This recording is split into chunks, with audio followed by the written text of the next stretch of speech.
On the morning of January 28, 1986, millions of Americans gathered around their televisions to watch what was expected to be another proud milestone in the U.S. space program.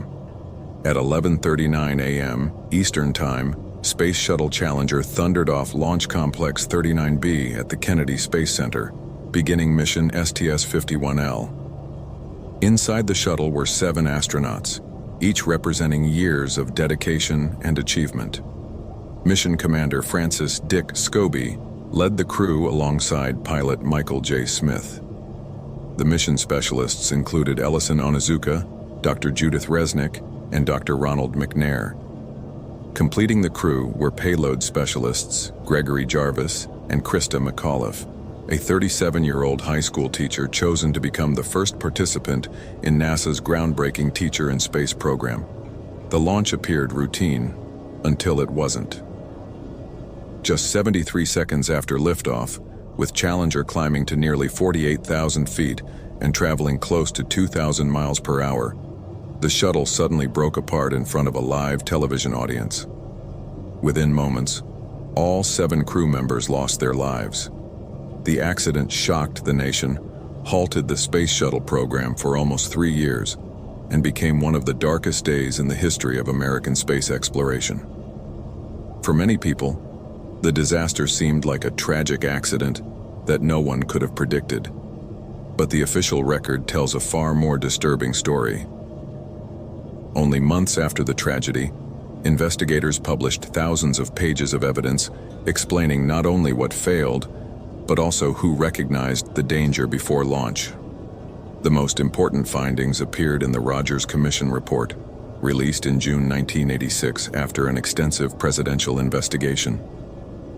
The commission, chaired by former Secretary of State William P. Rogers, included some of the most respected names in science and aviation, among them astronaut Sally Ride, Apollo 11 Commander Neil Armstrong, legendary test pilot Chuck Yeager, and Nobel Prize-winning physicist Richard Feynman.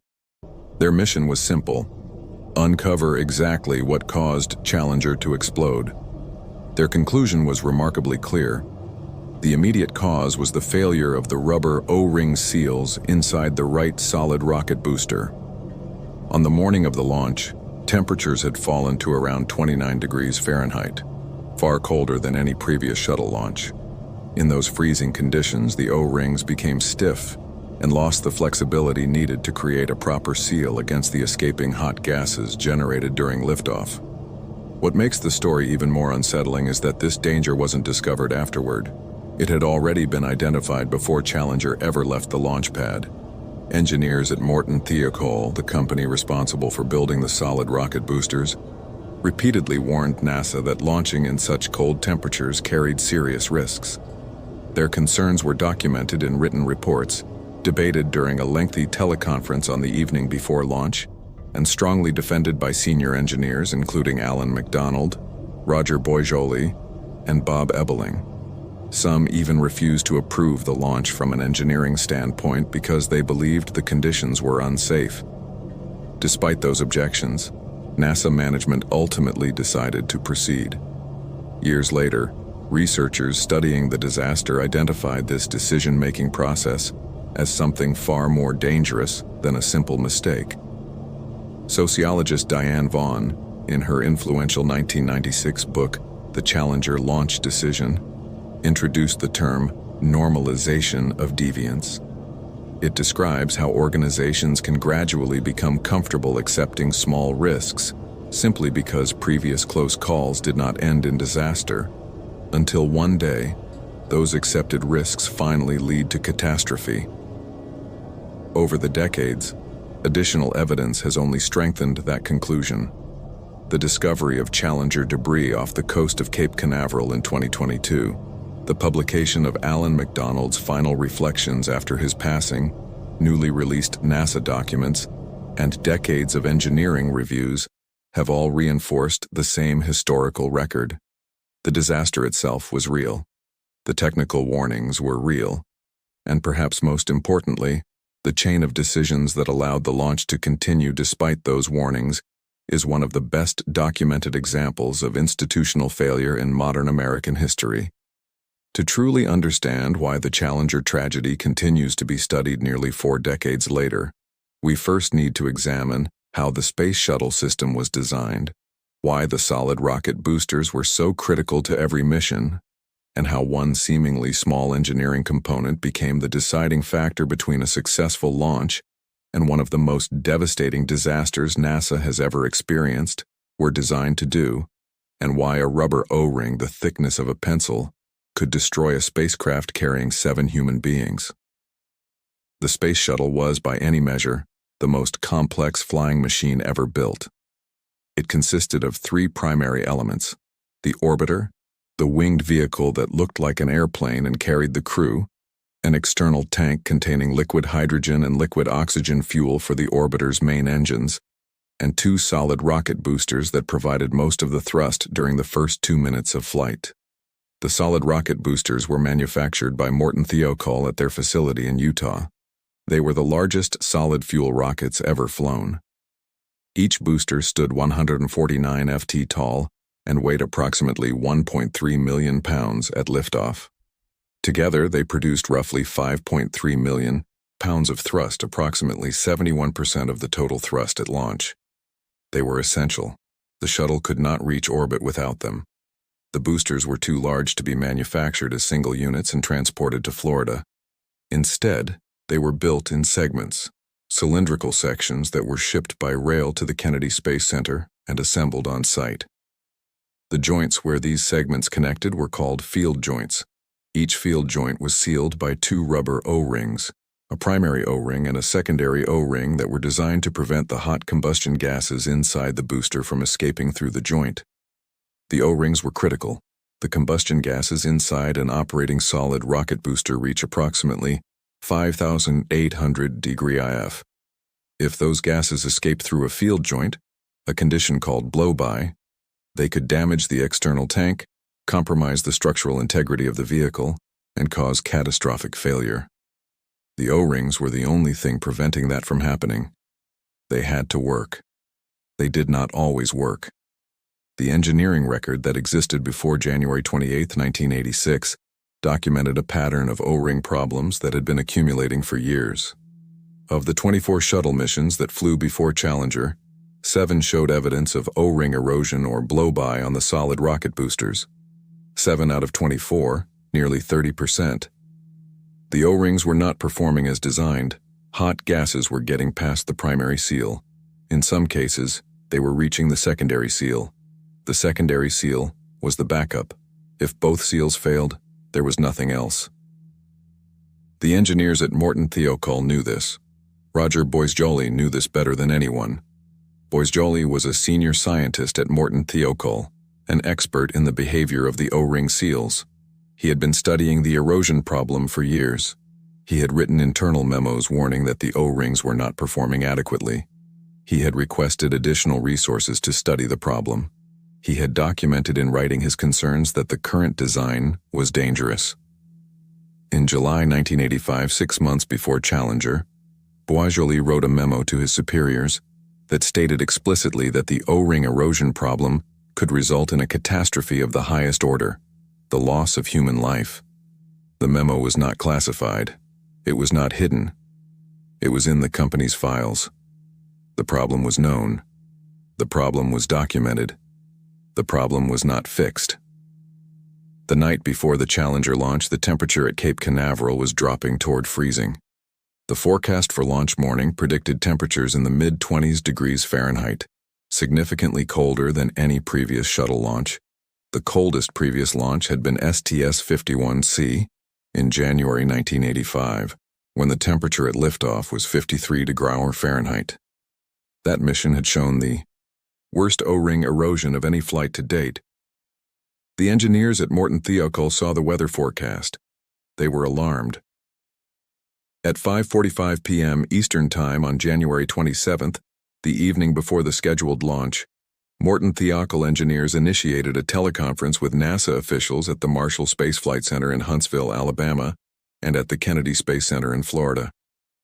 The teleconference lasted approximately 4 hours.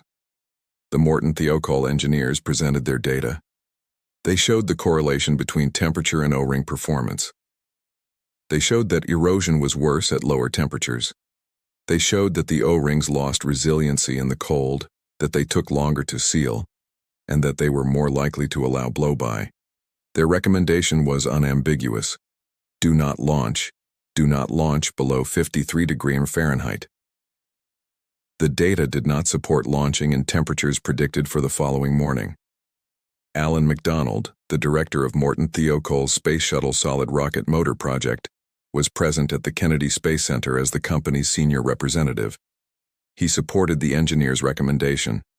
Roger Boisjoli presented the technical data. He argued forcefully against launching. Bob Ebeling, another senior engineer, supported the no-launch recommendation. The Morton Thiokol position was clear. NASA's response was not what the engineers expected. Larry Malloy, NASA's solid rocket booster project manager at Marshall Space Flight Center, challenged the data. He questioned the correlation between temperature and O-ring performance. He asked when Morton Thiokol expected him to launch, next April? The pressure was institutional. The shuttle program was under pressure to maintain its launch schedule. The Teacher in Space mission had already been delayed multiple times. The public was watching. The Reagan administration was watching. The program needed to demonstrate that it could fly regularly and reliably. The engineers were being asked to prove that it was unsafe to launch. The burden of proof had been inverted. In a properly functioning safety culture, the burden should be on those who want to proceed to demonstrate that it is safe. That night, the burden was on those who wanted to stop to demonstrate that it was dangerous. Morton Thiokol management asked for a 5-minute recess to caucus privately. The caucus lasted approximately 30 minutes. When the teleconference resumed, Morton Thiokol had reversed its position, and the company now recommended launch. The engineers had not changed their minds. Management had overruled them. Jerry Mason, a Morton Thiokol senior vice president, told Bob Lund, the company's vice president of engineering, that he needed to take off his engineering hat and put on his management hat. Lund changed his, position. The company signed off on the launch. Alan McDonald refused to sign. He was the senior Morton Thiokol representative at the Kennedy Space Center, and the launch authorization required his signature. He would not provide it.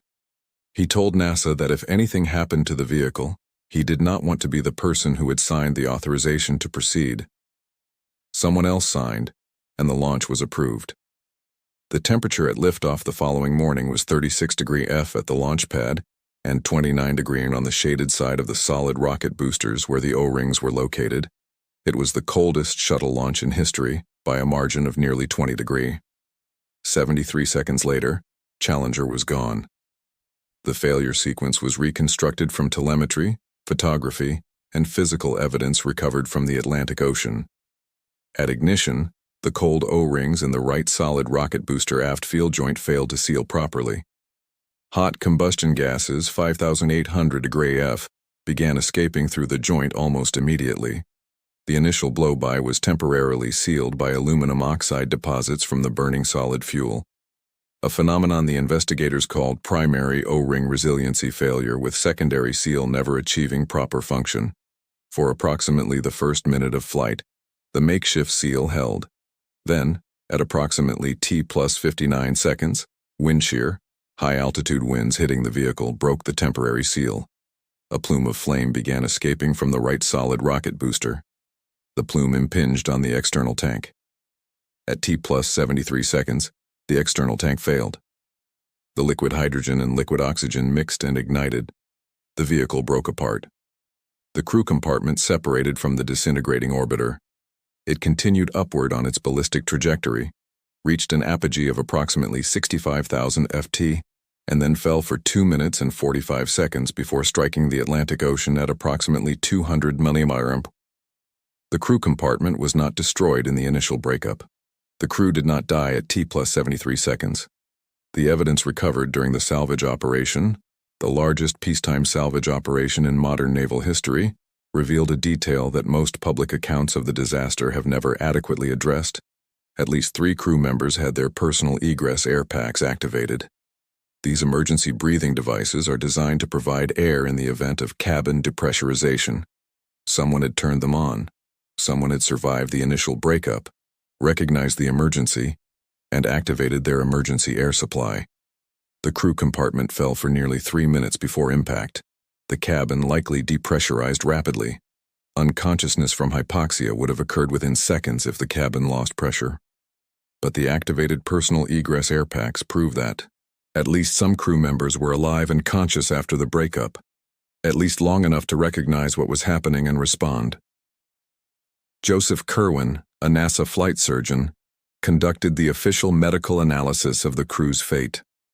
His report, released in July 1986, concluded that the forces of the initial breakup were probably not sufficient to cause death or serious injury, and that the crew possibly, but not certainly, lost consciousness due to cabin depressurization. The cause of death was listed as impact with the ocean surface. The crew did not die in an explosion. They died in a fall. The Rogers Commission report, published on June 6, 1986, documented everything: the O-ring failure, the temperature correlation, the teleconference, the engineer warnings, the management override, the institutional pressure, the inverted burden of proof. Richard Feynman, the Nobel Prize-winning physicist who served on the commission, became famous for a single demonstration. During a televised hearing on February 11, 1986, Feynman took a sample of the O-ring material, placed it in a clamp, submerged it in a glass of ice water, and showed that it lost its resiliency, its ability to spring back to its original shape when cold. This was an ice water demonstration. The demonstration took approximately 30 seconds. It illustrated, in terms that anyone could understand, what the Morton Thiokol engineers had been trying to explain. Cold O-rings do not seal. Cold O-rings kill people. Feynman's appendix to the Rogers Commission report, published separately because his conclusions were more pointed than the Commission's consensus language, stated that NASA management had operated with an unrealistic assessment of the shuttle's reliability. NASA officials had estimated the probability of shuttle failure at approximately 1 in 100,000. Feynman, based on his review of the engineering data, estimated the actual probability at approximately 1 in 100. The difference was 3 orders of magnitude. NASA believed the shuttle was 1,000 times safer than it actually was. The institutional culture that produced this gap, the progressive acceptance of anomalies, the normalization of warning signs, the belief that because previous flights had succeeded despite problems, future flights would also succeed, became the subject of Diane Vaughan's landmark 1996 study, The Challenger Launch Decision. Vaughan, a sociologist then at Boston College and now at Columbia University, spent 9 years investigating the disaster. Her conclusion was that Challenger was not primarily the result of individual wrongdoing or rule-breaking. It was the result of a process she called the normalization of deviance. The O-ring erosion that occurred on flight after flight was not supposed to happen according to the original design specifications, but it kept happening. And because it kept happening, and because the flights kept succeeding despite it, the erosion became normalized. What had originally been defined as unacceptable became, through repetition, acceptable. The boundaries of what counted as safe shifted incrementally, flight by flight, until conditions that would have been considered unacceptable in 1981 were considered routine by 1986. No single person made a decision to accept unacceptable risk. The organization as a whole drifted toward disaster through a series of small steps, each of which seemed reasonable in context, none of which triggered the alarm that might have stopped the drift. The engineers who warned against the Challenger launch were not heroes standing against a corrupt system.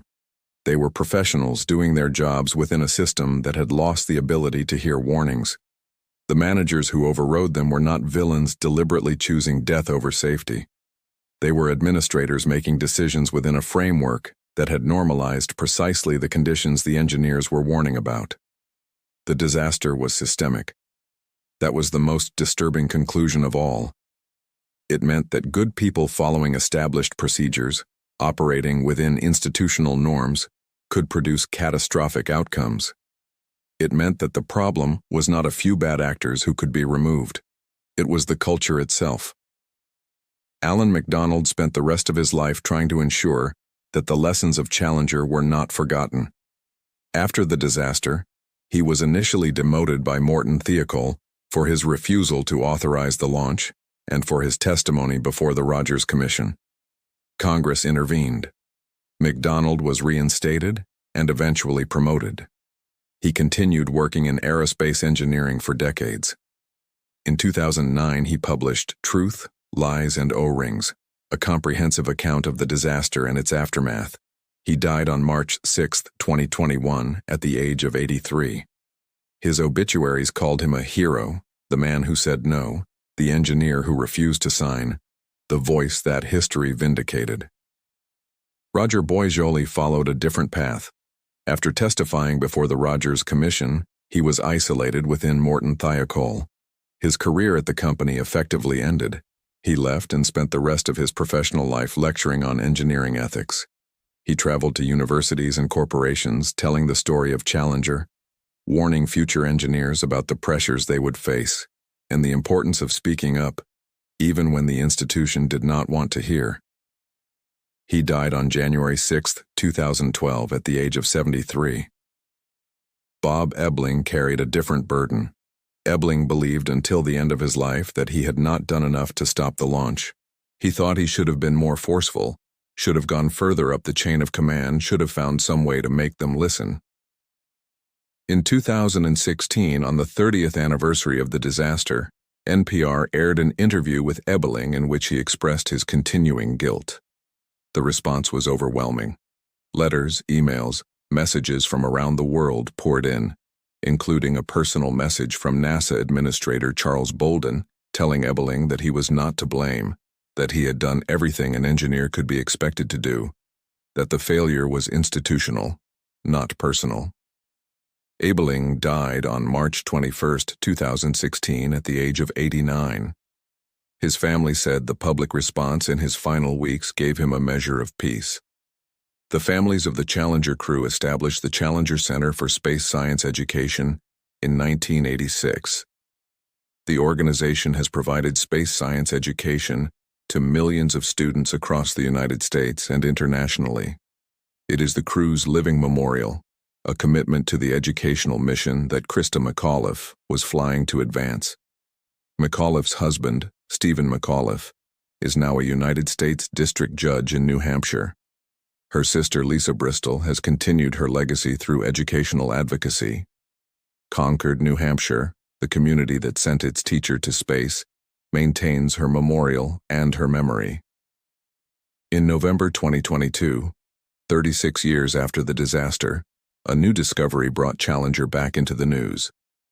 Divers working on a History Channel documentary about the Bermuda Triangle, led by underwater explorer Mike Barnett, discovered a large section of Challenger wreckage on the ocean floor off Cape Canaveral.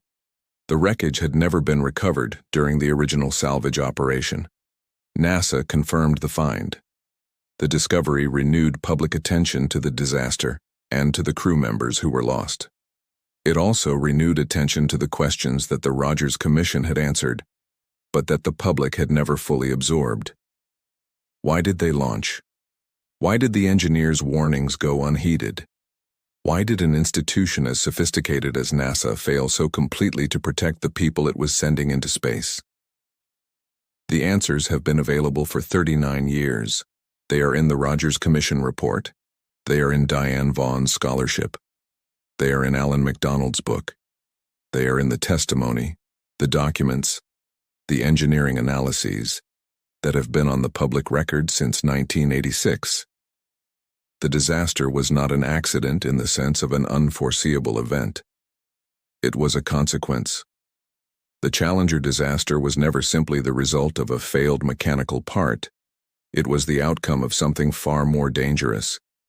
An organizational culture where deadlines slowly became more important than safety, where repeated success created false confidence, and where raising concerns no longer carried the weight it should have.